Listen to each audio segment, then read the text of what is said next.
Je vais être honnête avec vous de suite. Sachez, en tout bien tout honneur, que je n'aurai pas le temps de tout évoquer là en une seule vidéo parce que je vais manger bientôt. Donc ce qu'on va faire, c'est que cette vidéo est la première partie d'une vidéo en 3 parties. Aujourd'hui, on va parler des 2-3 premiers gros arcs qui seront évoqués par, justement, My ou The Cosmic Circus, qui est donc une sorte de scooper américain.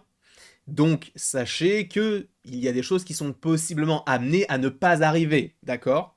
Donc on ne dit pas que cela va arriver, mais que cela pourrait arriver, ce ne sont que des rumeurs. Il a déjà dit des choses plutôt fiables, donc on peut se dire, allez, pourquoi pas. Et encore une fois, je le précise, mais attention, spoiler, si tu ne veux rien savoir concernant ce projet ou les différents projets qui vont arriver, puisqu'on va te parler notamment de la suite de Blade, Werewolf by Night, Wanda, les mutants, les 4 fantastiques, mais également Shang-Chi. Si tu ne veux rien savoir, ne regarde pas cette vidéo. Je te le dis tout de suite parce que tu risquerais d'être spoilé, d'accord? Sachant qu'on va également parler de Hulk. T'es prévenu. On va directement sur le site de My ou de Cosmic Circus, où justement on apprend certaines choses plutôt sympathiques parce qu'a priori, oui, il y a plusieurs arcs qui sont supposément donc prévus, alors que Marvel continue de viser à conclure la multiverse saga avec la sortie de Secret Wars. En gros, on essaye de commencer à planter des graines maintenant pour la suite, comme ça avait été le cas notamment dans la phase de l'infini par rapport aux pierres de l'infini où on commençait à évoquer le multivers pour là ce que nous avons aujourd'hui. Je vous rappelle que Doctor Strange évoquait le multivers. Je te rappelle que même dans Far From Home, on parle de multivers avec Mysterio, tout ça. Donc voilà. Sachez que la première chose qu'on va évoquer, c'est l'introduction de tons plus matures dans les projets Marvel. Tout d'abord, il y a quelques changements généraux que Marvel Studios a l'intention d'apporter à ses productions à l'avenir. Une des mesures qu'ils prendront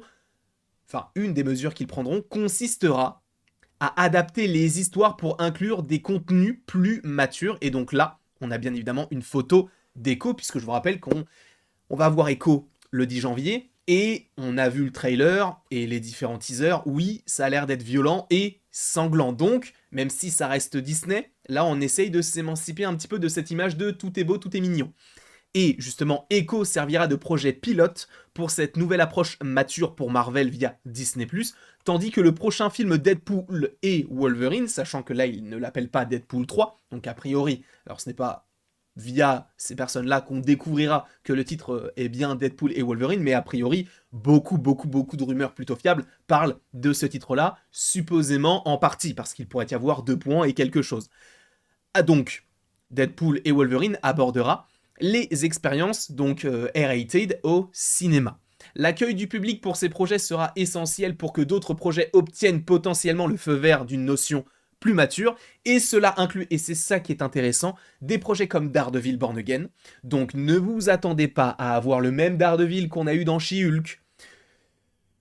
Attendez-vous à avoir un Daredevil supposément, si ça marche bien, d'avoir le même Daredevil que nous avons dans Echo, ou que nous aurons dans Echo, puisqu'actuellement, au moment où je tourne cette vidéo, Echo n'est toujours pas sorti. On parle également de Blade, je vous rappelle que oui, ce film est catégorisé R-rated également. De toute manière, c'est un vampire, il a des sabres, si tu n'as pas de sang dans ce film-là, je n'y comprends plus rien du tout. Et ensuite, on te parle, et ça c'est plutôt sympa, de Marvel Zombies dans un premier temps. Alors on savait que la série pourrait être TVMA, donc une série un petit peu plus mature, même si c'est de l'animation. Donc a priori on partirait là-dessus, sachant, je vous le rappelle, qu'a priori Marvel Zombies sortirait bel et bien en 2025, parce que dans le calendrier récent de Disney, Marvel Zombies aïe aïe aïe, c'est dur à dire, n'y figurait pas, c'est bien cela. Donc voilà, pour Marvel Zombies, c'est mis de côté, mais on parle également des Thunderbolts. Et ça me plaît. Parce que si les Thunderbolts a également une sorte d'approche un petit peu plus violente, je t'avoue que je ne dirais pas non. Après, encore une fois, c'est en fonction des goûts de chacun, mais en tout cas, oui, il y aurait l'envie d'avoir des tons beaucoup plus matures dans les projets Marvel à venir. Pour rappel, Echo serait le fer de lance, suivi de Deadpool et Wolverine, et ensuite on parle de Daredevil Born Again, Blade, les Thunderbolts et Marvel Zombies. Encore une fois, ce qui est expliqué ici, c'est que Marvel Studios va privilégier la qualité à la quantité. Comme nous l'avons mentionné précédemment, à l'avenir, Marvel cherche à mettre en œuvre l'approche qualité plutôt que quantité, donc moins de programmes et des programmes plus intéressants et beaucoup mieux écrits, on va dire. C'est pourquoi, notamment en 2024, on n'a qu'un seul film, donc Deadpool 3. Alors qu'ils auraient pu sortir un Captain America moyen qui aurait sûrement été rentable, là on se dit, non, non, non.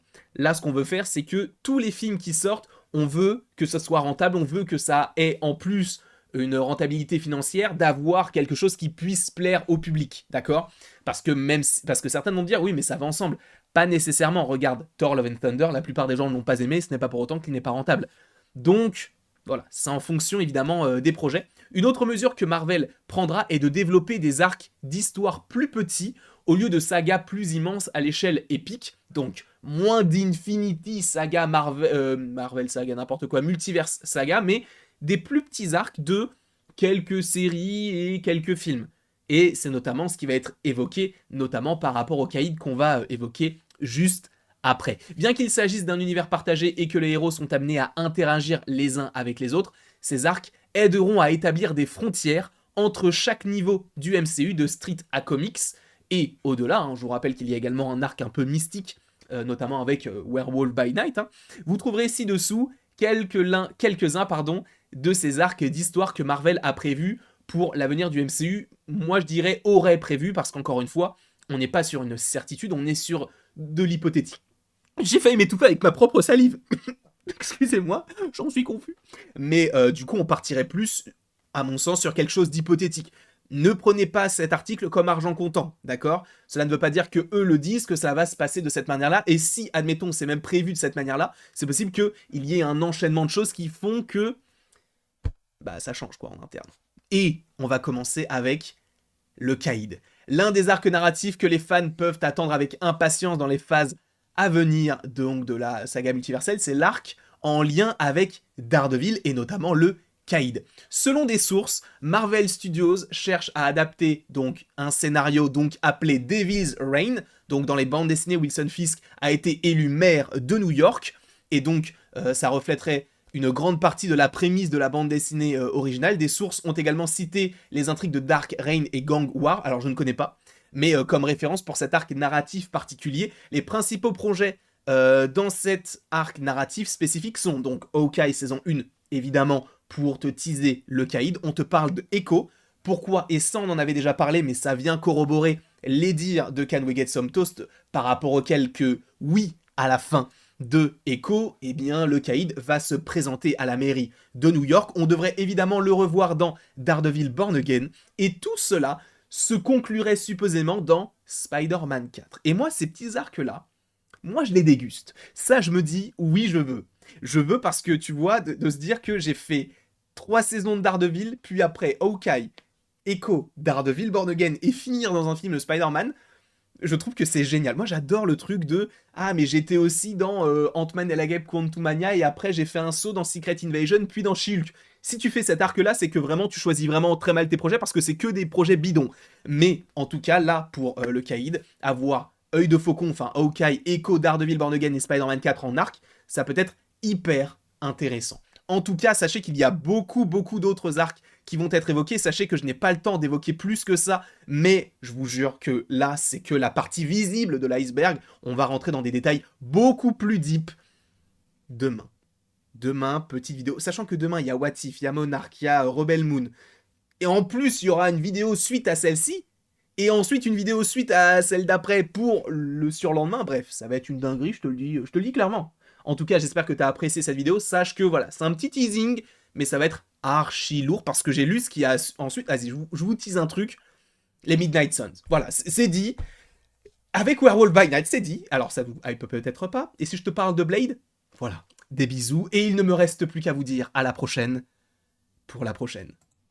Et sachez bien sûr que vous pouvez aimer, partager, commenter et vous abonner si ce n'est pas déjà le cas.